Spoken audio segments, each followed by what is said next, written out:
Need help marketing your startup? Well, then you should check out omnipublic.global. That's what they specialize in, is marketing for startups. And we want to thank them today for being our sponsor of the Grit Daily Like a Boss podcast.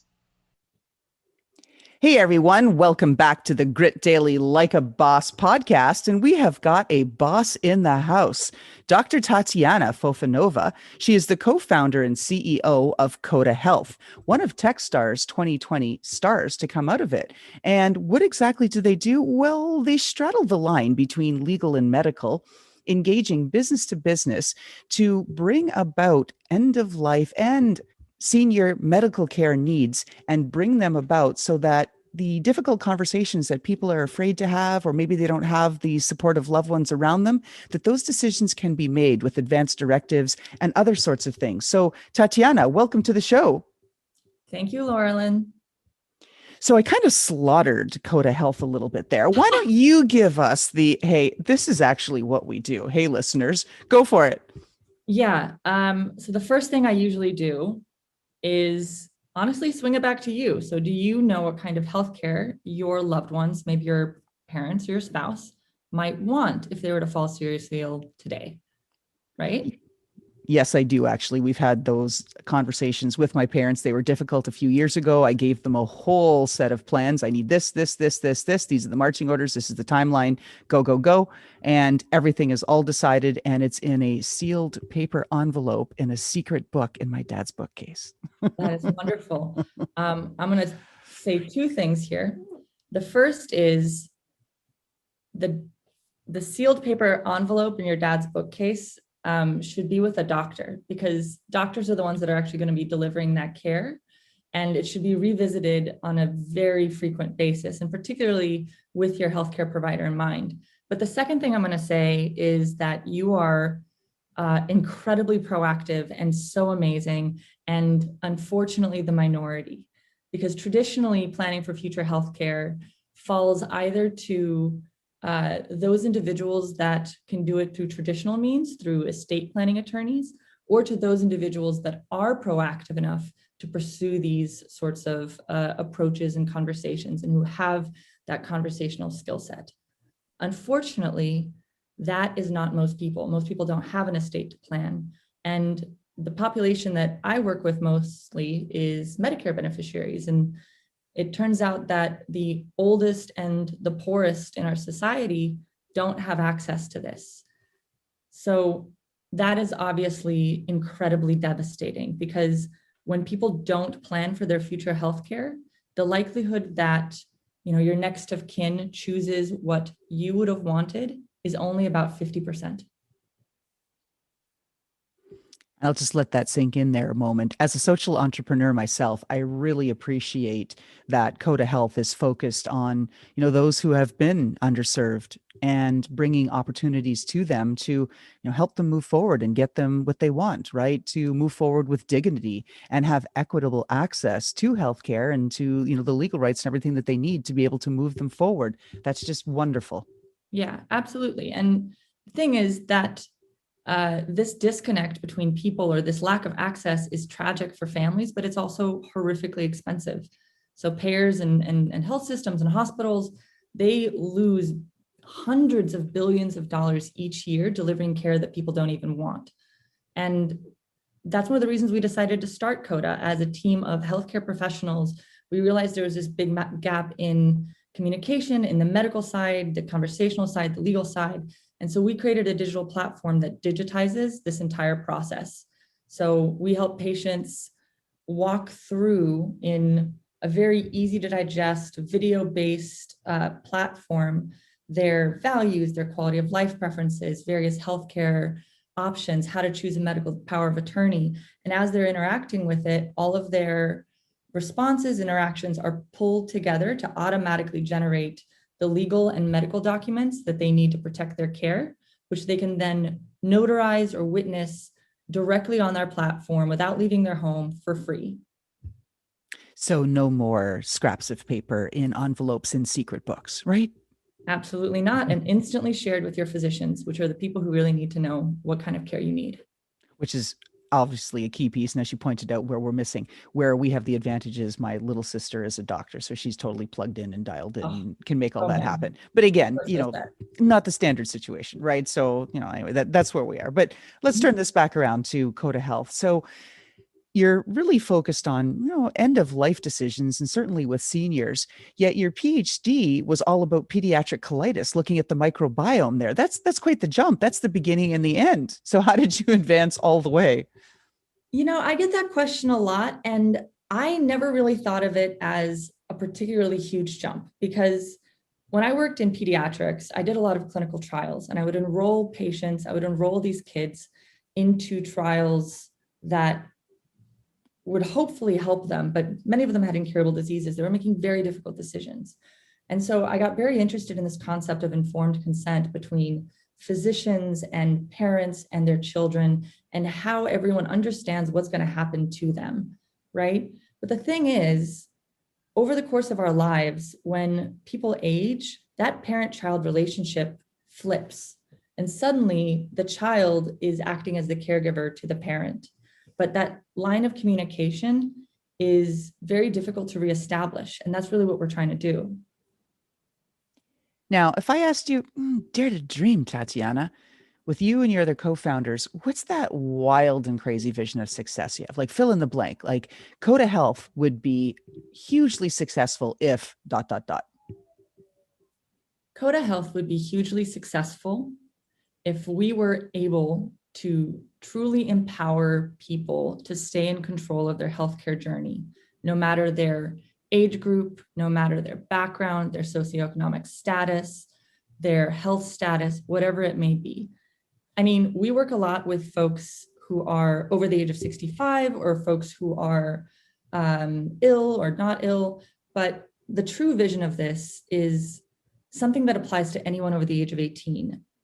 I could go outside right now, get hit by a bus, be in a coma for 6 months that has a 100% chance of recovery, and I would still want to be in control of what happens to my body. And that's really what we want to instill in people. This is proactive care planning.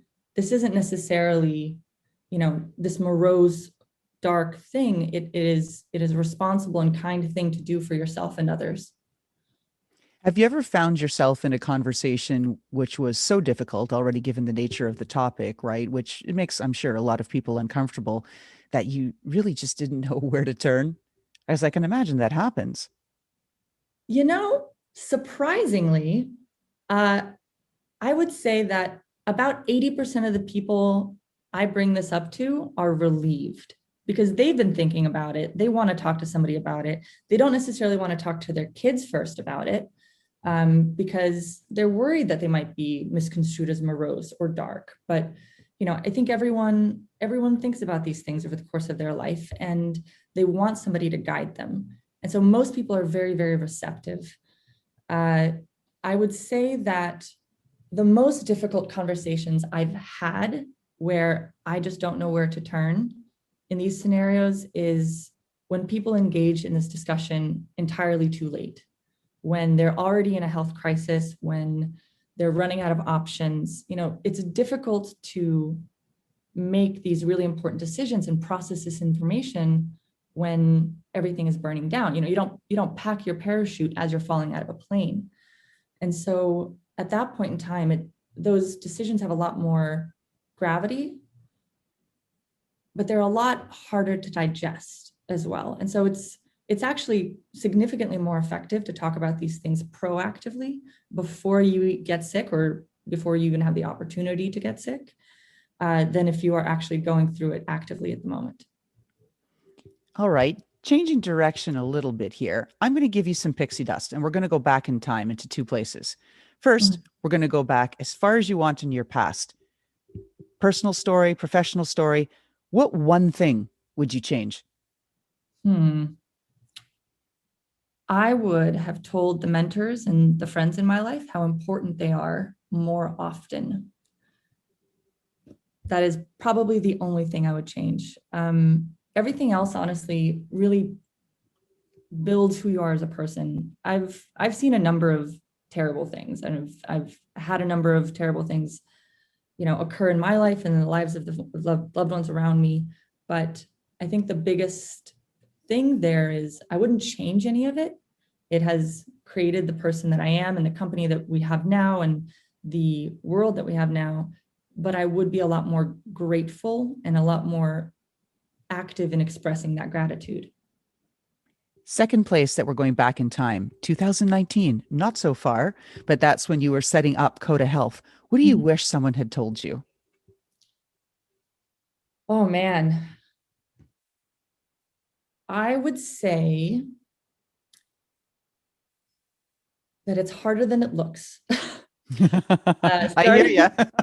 Starting a company is significantly harder than it looks, and it always takes longer. And, it's important to have this drive and this mission, but the best thing you can do is invest in people who are different from you. I know that I am skilled in certain areas, but looking for folks that have different personalities than I do, that complement the skill sets that I have with entirely new skill sets of their own, bringing those people into the fold, targeting people who are not like you is the best way to get your business to grow. And always, always, always choose missionaries over mercenaries. Don't just look for the people who can do the task, but really seek people who have a need and crave that opportunity to grow. Because once you give them that opportunity, you'll really have the most loyal people on your side. Ooh, I like that. Choose missionaries over mercenaries. I'm going to have to use that one. I'm going to steal it, in fact, but I will give credit, actually, so I won't steal. About that PhD code of ethics. We cite our sources. That's what we do. Absolutely. All right. Now I'm going to ask you to share your best tip for the next generation of either women in STEM or female founders coming up and setting up their companies. It's going to suck. It's going to suck a lot. My biggest tip coming from STEM is it's going to take an enormous amount of resilience, but as women, resilience is what we do. It is literally ingrained in our path in life and in our DNA. And things are probably going to be a little harder, unfortunately. I've been through a lot of different industries. It is difficult to see people trying less and succeeding more. But if you seek out the right people, and if you are kind and generous and just incredibly resilient, you can find a way to thrive in that environment, and people will respect you and look to you more. And I think the best advice I've ever been given by a female mentor is that you should always try to be the soil and make it your primary job to find the watering can. And then after that, just step aside and let people thrive and grow in your environment. And I think as women, that's what we need to do. We need to be resilient. We need to build each other up, and we need to create the spaces for each other to thrive, because there aren't going to be that many people who do it for us. Ooh, I just got goosebumps there when you were talking about that analogy and that with the soil. I've never heard anybody say that before. That's, very impactful. I've got the visual, so I'm all about it now. That's incredible. And you had another theme in there talking about kindness. And as someone who advocates that people be kind to people and pets, I love hearing that. And clearly that comes through in the mission with Koda Health and the audience that you're serving there, and bringing forward and giving new opportunities to that really weren't available to them beforehand because people were afraid of the difficult conversation. So love that. Thank you for giving that tip to our audience. All right. Now, speaking of our audience, how can our audience help you? Let's see. I think that we are in an inflection point in history, honestly, in terms of how we talk about patients, how we talk about quality of life, how we talk about end of life, how we talk about access to healthcare. And because of this crazy global health crisis and everything else that is up in the air and in such turmoil, I think we have a very short window before everyone starts forgetting where we can change the narrative about anything. And my biggest hope in terms of how the audience can help us and how the audience can engage is to participate in that narrative, to really change things up while we have the opportunity to change things up. Oh, you can bet that we'll be having the audience all over that, because you're right. People forget that they have the ability to control a certain set of things. I mean, okay, you got to let go of the stuff that you cannot control, but there's a lot within our power that we can dictate, like our own behaviors, for example, our responses, right? How we see something and how we react to it, or in your case, as you've mentioned, how we choose to be proactive. That's within our control. It's up to us. Exactly. All right, Tatiana, last question. Like I say, most important, because we haven't discussed anything heavy here at all on this podcast today. We are going to get into the fun stuff, which is we're peeking into your closet now. Okay. And I'm sure we're seeing maybe boots, stilettos, sneakers, flats, flip-flops, all kinds of stuff. But if there's one pair of shoes in there that speaks to your personality, what is it? It's a pair of hiking boots, most Ooh. Certainly. Okay. My favorite activity, which potentially speaks to, that kernel of insanity that every entrepreneur has. My favorite activity or hobby is mountaineering and hiking, to be literally dropped in the middle of a forest and find my way out. I love the sense of independence and self-reliance and difficulty and connectedness with the earth that forces you to engage in, right? There's literally no one else around you who could help you. And you learn to rely on your own strength and independence to make your way forth in the world, to get yourself to that next destination. And I think hiking boots perfectly embody that. They embody you protecting yourself, you preparing yourself and arming yourself with all the tools that you need to make that independent journey in the world. Ooh, Tatiana, you are fearless. Like, I love hiking, but the idea of being dropped into the middle of a forest. I mean, you're talking to a gal who in grade school had the misfortune of having her mother as the orienteering captain with all of my classmates. We were in 8th grade. They had to call the police because they couldn't find us. Oh my So goodness. I would never want to be dropped into the middle of a forest. It'd be, that's all she wrote. For sure, for sure. Yep, that's what most people say. But I used to carry around a GPS beacon and take these incredibly long trips. I've got to get at least one more in me before this decade is out. Well, you should. One of the guests I had on here, she founded Link, which is a really interesting technology. It doesn't rely on any of the traditional telecoms and other communication methods, so that people can get to you and track your location. All right. So with that, thank you so much, Dr. Tatiana Fofanova, for being at our Grit Daily Like a Boss podcast today. We hope that everyone subscribes to our show and goes to check out Koda Health and learn about how you can be proactive and support your loved ones. Thanks, Tatiana. Thank you, Loralyn. And how about that fantastic intro by Touch Circle?